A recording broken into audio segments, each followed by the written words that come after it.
Happy birthday last time. My son shouted, giving me a card.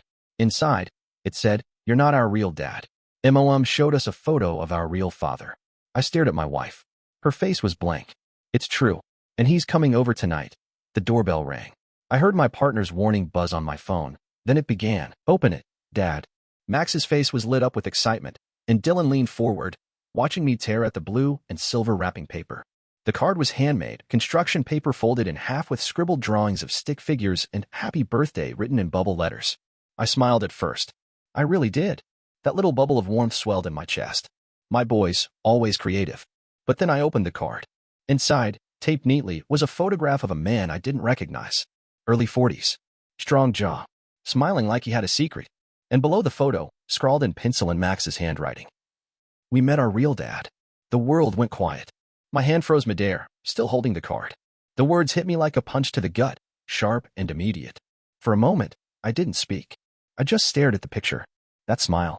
That message. I read it again, not because I needed to, but because I didn't believe it. Clarissa was standing by the kitchen counter. She didn't look at me. Not at first. "Clar." My voice cracked. "What is this?" She didn't answer right away. She was holding a dish towel, twisting it slowly in her hands. Finally, she looked up. "It's time they knew," she said. The words landed like stones. Clarissa looked me in the eye for a second, just a second, and then dropped her gaze to the floor. "Who is he?" I asked, my voice low. "Their biological father," she said. "His name's Troy." Dylan started fidgeting with the edge of his shirt. Max kept watching me, like he was waiting for a reaction. My sons, my boys, who I had raised, protected, fed, loved. Since they were born, I kept my expression neutral, calm. But inside, I was spiraling. My stomach was a pit. My heart was slamming against my ribs. I wanted to scream. I wanted to walk out. I wanted to cry. But I couldn't, not in front of them. "So all this time," I said quietly, "you knew?" Clarissa nodded. "I didn't think it mattered. Not at first. You let me believe." "It didn't change anything," she snapped, her voice rising before she caught herself. "You're still their dad. You always will be." I couldn't respond. I just looked at the card again, the tape starting to peel on one corner. "Real dad." That's what they wrote. Not Clarissa. Not Troy. My sons. And then Clarissa said it. "He's coming to dinner tonight." It took me a moment to understand the words. What?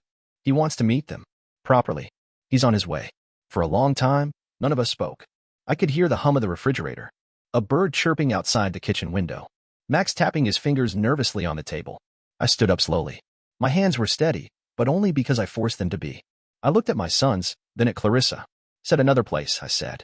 And I walked out of the room before I exploded. The next morning, I sat in the conference room of Langley and Levin's Global Threat Assessment, staring out at the fog creeping across the Potomac. The team knew not to ask questions when I arrived early. I didn't speak to anyone. Just locked the door behind me and sat there, trying to breathe. My phone buzzed once. "Maya. Maya Levins. Need to see you. It's urgent." About Clarissa. 5 minutes later, I was in her office. Maya was already standing, jaw tight, arms crossed. She didn't mince words. "I brought in a third-party analyst. Irene Sato. I needed someone off the grid." My stomach turned. "Off the grid for what?" Maya handed me a folder. Irene Sato was sitting in the corner, sharp-eyed and quiet, like someone used to bad news. I flipped open the file. Photos. Timelines. Coordinates. GPS pings. Surveillance shots of Clarissa. Meeting someone. A man. I knew that face before I registered the name. Troy Calderon. Troy fucking Calderon. Once my closest field partner. A man I'd pulled from a roadside ambush in Mali. A man who owed me his life, and vanished from mine when he turned mercenary and burned every bridge that got in his way. Now here he was, sitting in a coffee shop with my wife. Smiling. Hand on hers. Irene tapped the folder. "It gets worse." She slid over a medical folder. DNA markers. Lab scans. Dated about 10 years back. I stared at the paper in disbelief. What is this? A test Clarissa had done overseas, when she claimed she was on a business retreat. I looked closer. The results compared 2 samples, the children's DNA and Troy's. A 99.9% match. I stood up. The room tilted slightly. Maya stepped in front of me, firm. "Hugo. Sit." I did. Slowly. My hands were shaking now. "Why didn't you come to me earlier?" I asked. "I suspected," Maya said, her voice quiet. "But I didn't want to move without confirmation. Then last week, your home server was breached. Internal documents. Company org charts. Strategy reports. Clarissa accessed them. She used the guest credentials," Irene added. "Bounced through a spoofed MAC address, But we traced it. I clenched my fists. So what, she and Troy are planning to what? Sell me out? They want the company, Maya said. Or more precisely, Troy does. Clarissa's just the leverage. The kids were the first move. Isolate you. Break your center of gravity. The rage didn't feel hot. It was cold. Hollow. Like someone had scooped out my insides and left ice behind. I looked out the window, then turned back. Activate Iron Veil. Maya blinked. Are you sure? Run it. Full cycle. Deep scrape, digital and physical. I want every text, email, bank transfer, whisper, movement, anything connected to Clarissa or Troy. Irene raised an eyebrow. That's your most invasive surveillance net. Deploying it on your own wife. She stopped being my wife the day she walked into that cafe with Calderon. No one said anything after that. We all knew what this meant. This wasn't just a betrayal. This was war. When I got home that evening, the house looked like a goddamn Hallmark commercial. Balloons still floated from the birthday morning. A banner hung over the fireplace. Happy 43rd, Hugo. Max and Dylan were laughing in the living room, video game controllers in hand, acting like everything was normal. But nothing was normal. Not anymore. Clarissa stood by the kitchen island, wine glass half full, eyes darting toward the door every 5 seconds. She didn't say anything when I walked in, just gestured toward the roast chicken in the oven like this was a Sunday meal and not the staging ground of a domestic coup. He'll be here soon, she said quietly, glancing toward the boys. I nodded once. Let's keep them occupied upstairs when he gets here. She hesitated, then nodded back. Of course. A few minutes later, Troy Calderon arrived with a smug grin and a bottle of expensive whiskey like he hadn't spent the past decade destroying everything he touched. He walked in like he owned the place, gave Clarissa a kiss on the cheek like I wasn't standing right there, and handed the whiskey to me like a gift. To old friends, he said. I didn't shake his hand. I didn't even blink. Let's eat, I said. Dinner was calm on the surface. Polite. Too polite. The boys were excused early, Clarissa too, leaving me and Troy sitting across from each other at the dining table like two poker players with blood under their nails. Troy swirled his whiskey. I have to admit, I always admired your house. Real classic charm. Warm. Stable. The kind of place kids should grow up in. I didn't answer. He leaned forward. You've done a great job raising them. Better than I could have. I'll give you that. But now that they know the truth. He spread his hands. I'm here to take my rightful place. I almost laughed. Rightful? Is that what you call what you did? Sneaking around, playing family with another man's wife, disappearing the moment things got complicated? Troy smirked. They're my sons. I stood up, walked to the cabinet, and pulled out a folder. Calmly, cleanly. Here's what you're not seeing, Troy. I knew who you were the second I saw that picture. And I've spent the past 72 hours gathering more evidence than you realized existed. I opened the folder and laid out the first set of documents. Surveillance footage. Every meeting with Clarissa. Every payment you've wired her since last year. Second set. DNA test requisitions. Verified results. But here's the kicker. I slid over the final set. Custody documentation. Signed, sealed, notarized. Sole guardian of Max and Dylan, me. Troy's face finally cracked. You forged. Everything's legal, I cut in. And ironclad. You want a war? You picked the wrong battlefield. Clarissa stood frozen in the hallway, watching from the shadows. Her hand covered her mouth. I stepped closer. You should have stayed out of this, Troy. You thought you were playing chess. But I built the board. He didn't say anything. Not at first. Then he laughed bitterly. You always were 2 moves ahead. Still the golden boy. I leaned in. No. Just the one left standing. The next morning, I arranged for Troy's ride back to his hotel. He didn't question it. Just tossed on his jacket, still nursing the hangover from the whiskey he'd downed after our little showdown. Clarissa hovered nearby, acting like none of this had detonated her family. The black SUV pulled into the driveway right at 9. Car's here, I said, not looking at him. He smirked, slung his duffel over his shoulder, and strutted out like he was being chauffeured to a damn gala. But the man who stepped out of the vehicle wasn't a driver. He was an agent from a private recovery firm I'd used on and off for years. Name was Keller, and he specialized in debt recovery, international, silent, and legally gray. Troy froze. Keller, he said, voice tight. What the hell are you doing here? Collecting, Keller said simply. Troy turned to me. You son of a... I shut the door in his face and locked it. Inside, Clarissa was pale. What did you do? She whispered.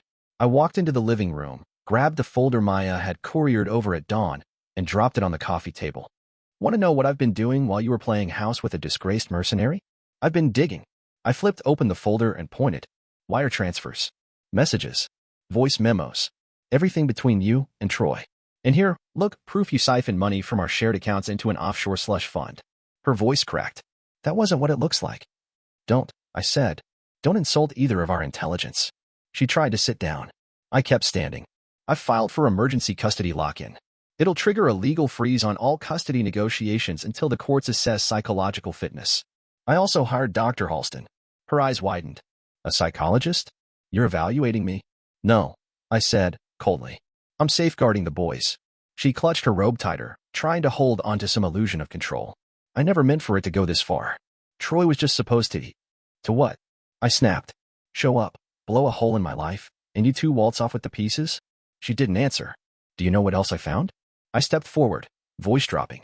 Troy's got 3 outstanding warrants. Fraud, arms trafficking, and assault on a former handler in Jakarta. Clarissa looked like she might throw up. You let that man near our children, I said. That afternoon, I contacted the federal marshals through a back-channel favor. They picked Troy up at the motel where Keller dropped him off. No cameras, no press, just a quiet arrest and a sealed federal docket. The next morning, Clarissa filed an emergency petition in family court. Claimed I was emotionally abusive, controlling, dangerous.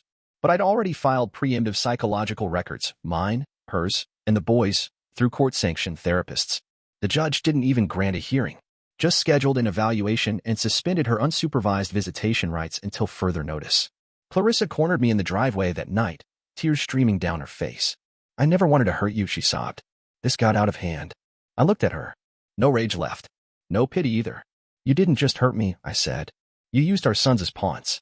She reached out, but I stepped back. You made a move, I said quietly. I made a checkmate.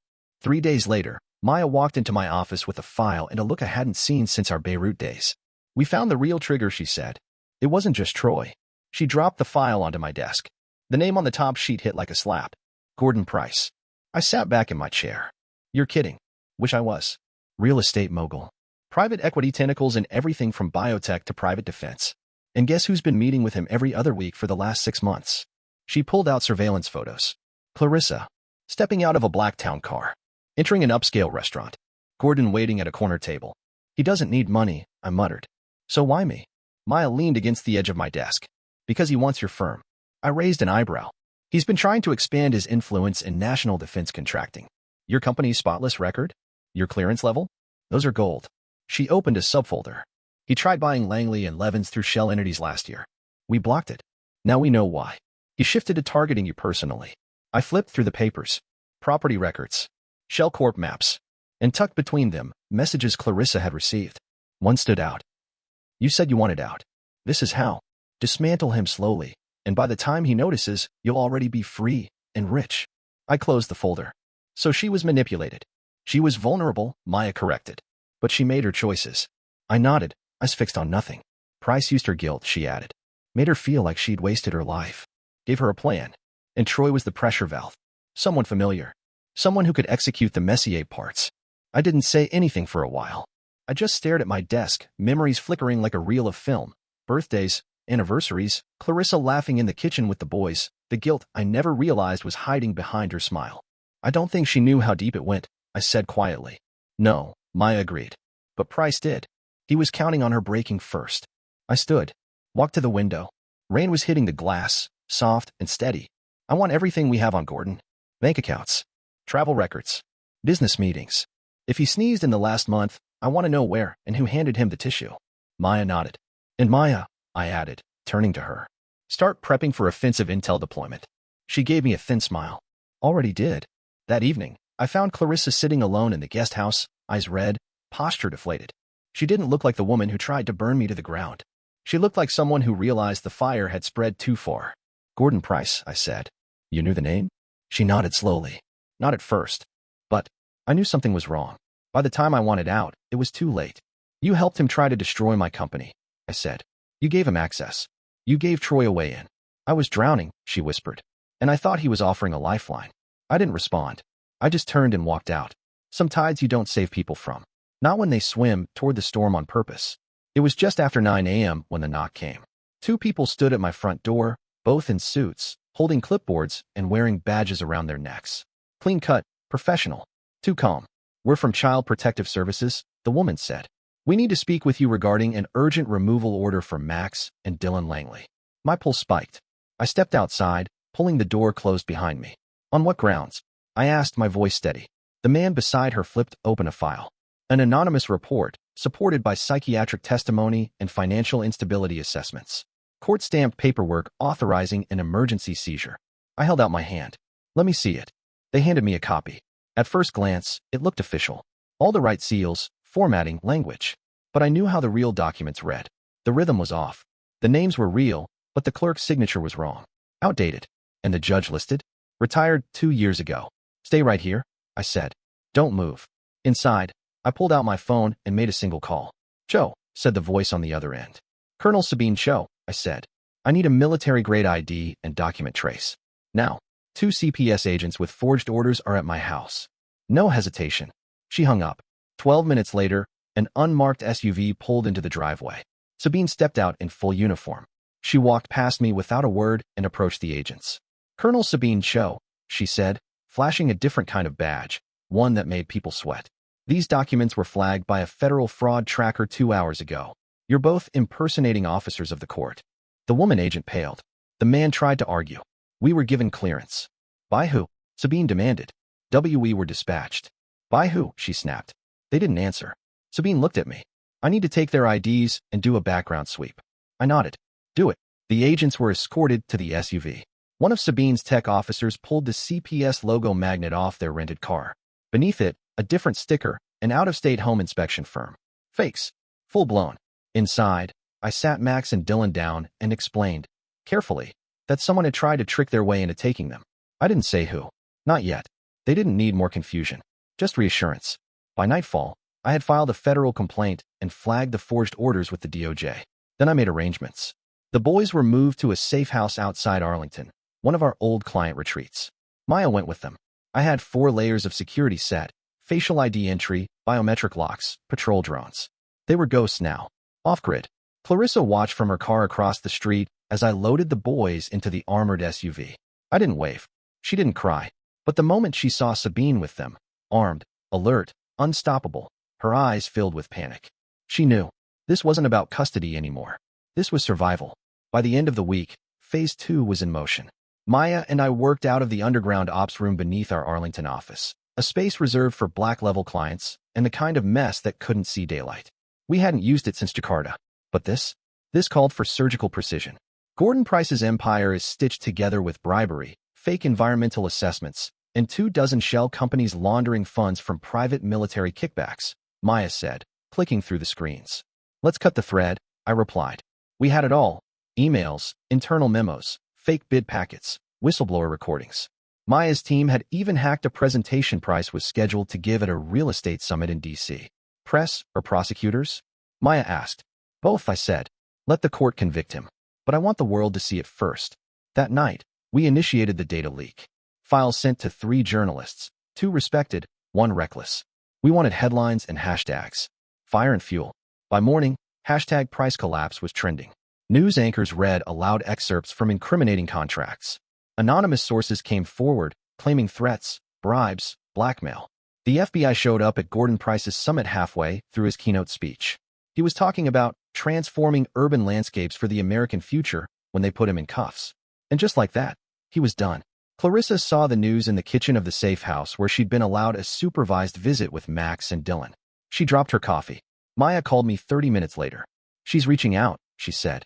Clarissa requested a meeting. Alone. I agreed. We met at the same restaurant where she'd first met Price.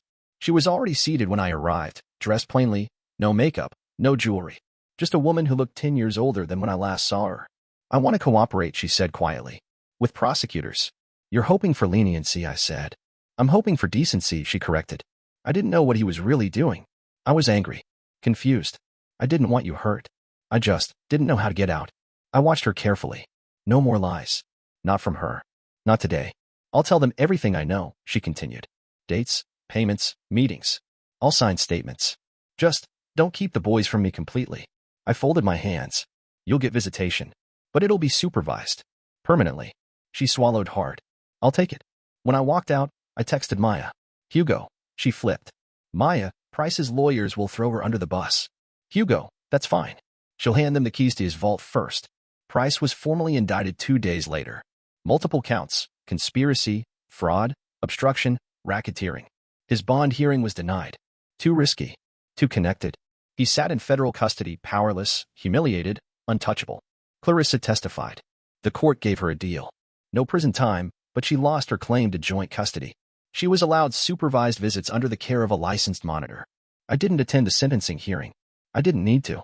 The battle was over. My name was clean. My company was stronger. And my sons were mine. It had been 4 months since Price's arrest. The house was quieter now. Peaceful in a way I hadn't felt in years. Max and Dylan were back. Really back. No secrets. No whispers. Just school projects, basketball practice, and bad knock-knock jokes over dinner. We built a new routine. Morning check-ins. Sunday movie nights. Family therapy on Tuesdays. I let them ask questions when they were ready, and I answered honestly, filtered, but real. Clarissa's visits were structured, brief.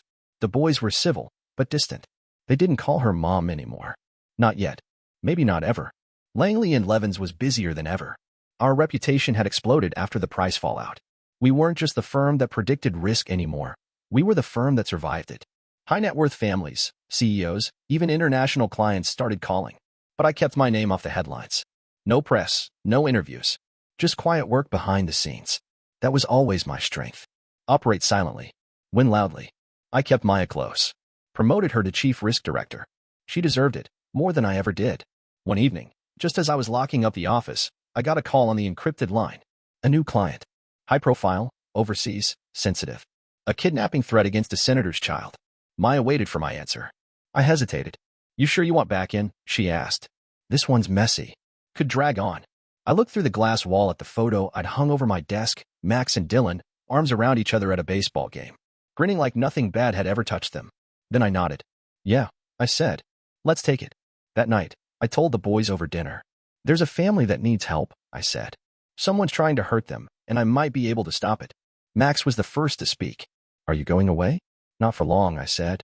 And you'll be safe. Maya and the team are staying close. Dylan looked down at his plate, then back up. Is this what you do? He asked. Fix families. Sometimes, I said. Sometimes I stop bad people before they break the good ones. He nodded. Didn't smile, but he didn't look afraid either. Later that night, after they were in bed, I stepped into my study and pulled out the old safe behind the bookshelf. Inside was the photo of their treehouse, laminated and faded. Next to it, a flash drive labeled Ironvale and the birthday card from that awful night. I didn't keep the photo of Troy, just the card, because the memory mattered. The wound mattered. But it didn't define me. I locked the safe and turned off the light. Some families fall apart. Mine almost did. But I'd be damned if anyone ever got close enough to try again. It was a year to the day since that birthday. Max and Dylan were older now, not just in height, but in the way they carried themselves. They asked deeper questions. Spoke with more edge. The innocence was still there, but something else had taken root too, clarity. When Clarissa's counselor requested a supervised visit for Mother's Day, I said no. But when the boys asked if they could see her for themselves, not for her, I agreed. The visitation room at the County Rehabilitation Center was sterile. Bright. Cold in that way institutional buildings always are. Clarissa was already sitting at the table, her hands folded neatly in front of her. Hair pulled back. No jewelry. Just that same nervous smile I remembered from the days before everything cracked open. Hi, she said when we walked in. Max gave a stiff nod. Dylan mumbled a quiet hey. We sat. Clarissa looked at them like she was trying to memorize their faces. I'm so sorry, she began. For everything. For what I did. For what I didn't stop. I can't change what happened. But I want you both to know I never stopped loving you. Dylan shifted in his seat. Max looked at her, really looked, but didn't respond. I made a mess of our family, Clarissa continued.